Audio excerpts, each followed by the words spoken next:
why it matters now is because if we don't recognize and support the companies like Costco and Apple now, we're setting ourselves up to be ruled by the corporate tyrants who survived by exploiting us.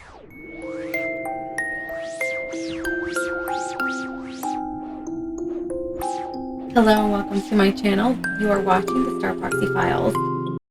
And let's get into it. Today we're going to be talking about my prediction on the future of the oligarchs fighting it out in a epic American oligarch battle royale. So it's like a beast. It's a beast that's eating itself. And right now it's chewing on its own tail. Today we're diving into the battle of the giants. We are seeing faction within the oligarchs taking place. So we have Costco and Apple and John Deere and Starbucks that have come to my awareness that are examples of these factions playing out. We're going to talk about what their moves say about the shifting tides of power and policy before we charge into the battlefield. Don't forget to like this video. It helps appease the almighty algorithm overlords. To understand why these megacorps will be clawing at each other like in an angsty PvP match, but not so much yet. We need to talk about how capitalism works, or how it doesn't. So don't worry, I'm going to make it simple. I'm going to use gamer terms to make the ideas as clear as possible. So capitalism is like ultimate PvP mode. Players start with different gears and perks when they spawn in-game. And the goal of the game is to collect as much gold as possible, because the more gold you have, the more power you have. And the more power you have, the more influence you have over the entire world, at least in this game.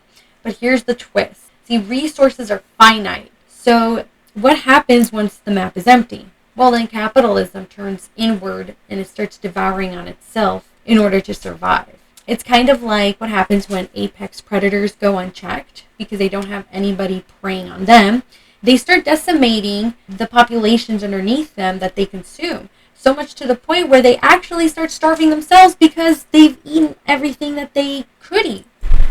That's why checks and balances are really important. That's why regulation is very important. Overregulation is no good, but a lack of any sort of regulation, not good. The end game should be always to provide balance. We don't want to destabilize the ecosystem, and that's what we're about to enter. We're about to enter a phase of destabilization as this new administration starts to strip away power from the people towards power of the few affluent, the very, very powerful and affluent. And so they're going to start setting the rules themselves and deciding how we're all going to live under their rules. They've never lived a day in our lives. They've never walked in our shoes. They've never even worked for somebody else. But we're going to allow these people to tell us what to do.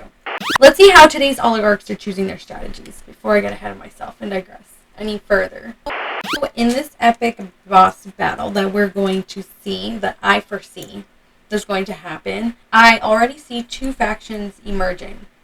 So Costco and Apple on one side and Starbucks and John Deere on the other. Costco and Apple are doubling down on their people-focused strategies versus John Deere and Starbucks, who are cutting ties with the whole diversity, equity, inclusion thing like it's a dead weight. And they're going to be making complete changes to their company. I read somewhere that Starbucks was actually going to change the way that they have their coffee shop set up, in the sense that they didn't want people to hang out there anymore. Which is funny because that's literally how Starbucks was created. It was the owner who was inspired by the coffee shops that he saw in Italy, and he really liked the fact that people were hanging out with their friends and family and chatting and, sharing coffee and pastries with each other and sitting around for a good long while. That's how he came up with Starbucks. But now they're going to change all of that to make it like Dunkin' Donuts. Okay, we already have that. It's Dunkin' Donuts. But see, what's going on is they've already taken as much money as they can out of the market. So now what they're going to do is start cutting costs in order to make profit. And by doing this, they're even willing to strip away at these diversity, equity, inclusion policies if it means making more money. Now, why are Costco and Apple among the few megacorps that are choosing to double down on DEI policies? Is because there are ideological differences between the factions. If you notice, Starbucks and John Deere are those that believe that cutting away at these policies will get them more money.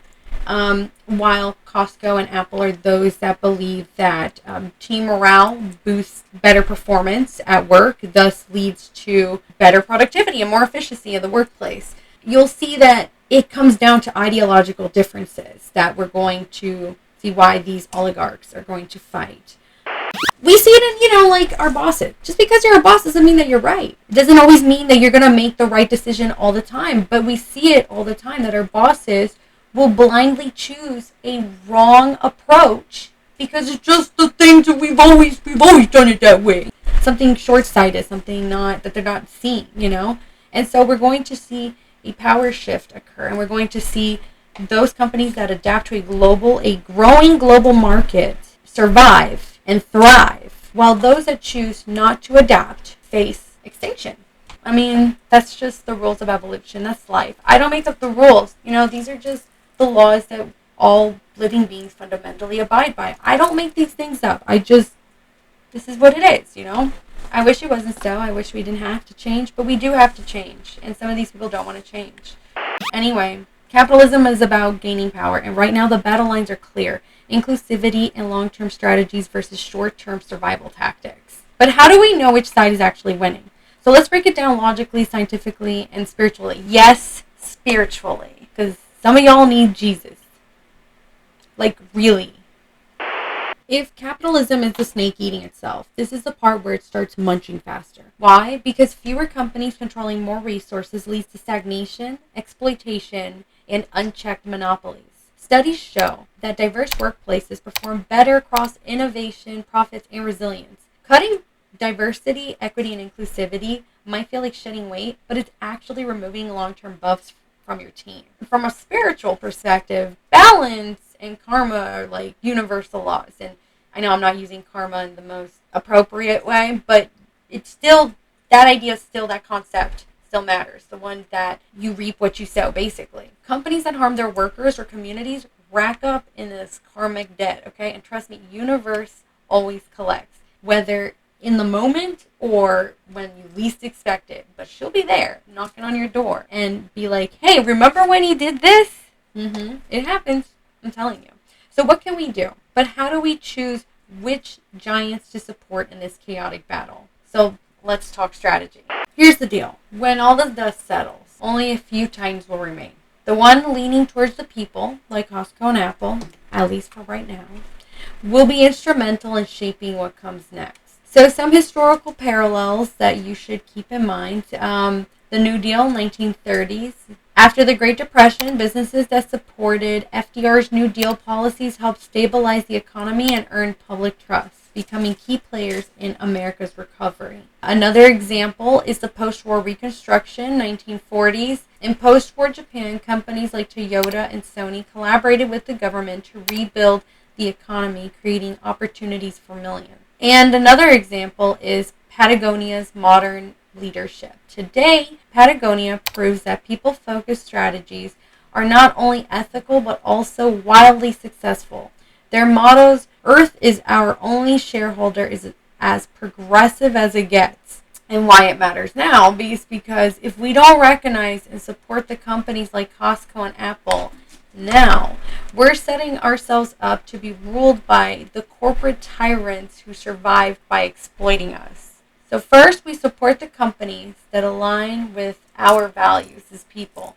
Every dollar you spend is a vote in this battle. Second, you need to call out exploitative practices.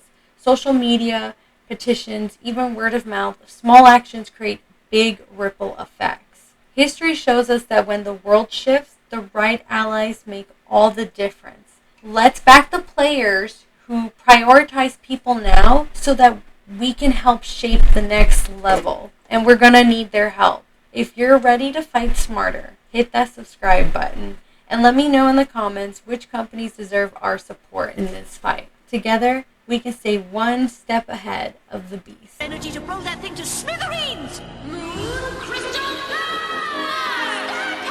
Mercury star power! Jupiter star power! Venus star power! Sailor planet power! Thank you for watching. Until next time, keep your eyes sharp and stay safe from the capitalist bosses.